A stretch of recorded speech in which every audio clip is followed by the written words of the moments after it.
I am Mansoor Adayfi, a former Guantanamo detainee, where they call me 441 or a smile troublemaker. Yeah, some point the United States give us the worst of the worst.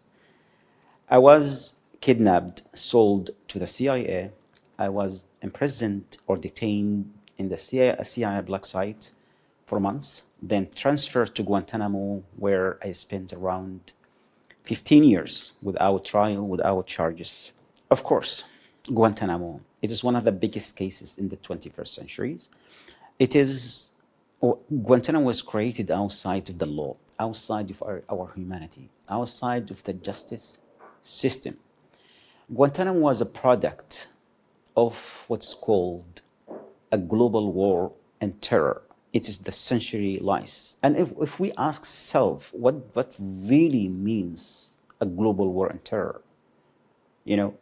Let us take a moment and think, because big part of this war and invasion and torture and abuse was the language, a terminology that was used and being used today, the label of terrorism, which is anyone could be labeled, could be detained, could be tortured, and could be disappeared under this label, as we've seen today.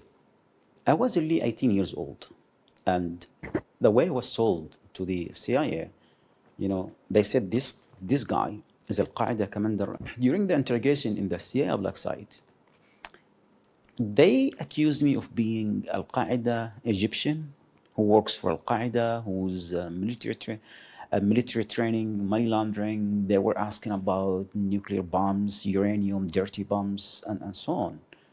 And I was just telling, I am that person. I'm a Yemeni. I am, my name is Mansoor. Now they said, when you are Adil, Mr. Adil, and sooner or later we will break you.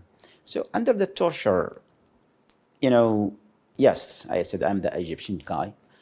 Yes, I am whatever they wanted me to, what they wanted to hear. But the problem was giving the details, which I cannot even make. There was, for 15 years, no charges, no trial, absolutely nothing. According to the US government document, 98%, 0.46% of the detainees in Guantanamo has nothing to do with 9/11 or terrorism whatsoever. Being tortured, abused, if you are not getting the therapy, the treatment, being integrated into the society, you will keep struggling. And many people still struggle until today for so many problems.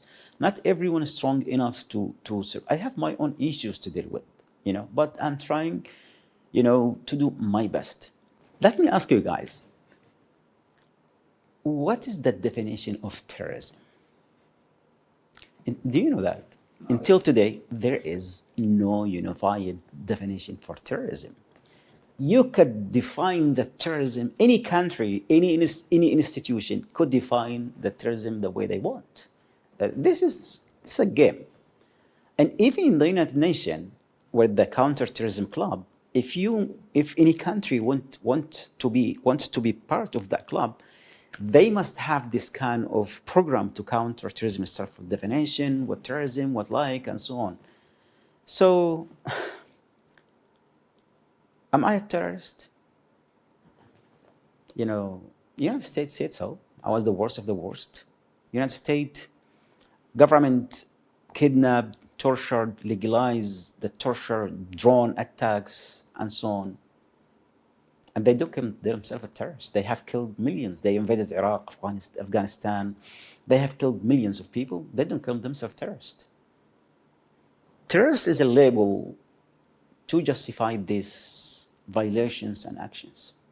Who's the real terrorist here? Anyone now, whether could be a journalist, could be a lawyer, could be someone the government just doesn't like, he's a terrorist. It's a label. And I think we should really look at the action of those individuals and governments and look who should be labeled as a terrorist. The one who promote terrorism, I believe that United States. Because this kind of violence and actions, this is what terrorism is. Disrupting invasion and killing millions of peoples and legalizing torture, abuses, kidnapping, and name it, you name it. So still, am I a terrorist? You tell me.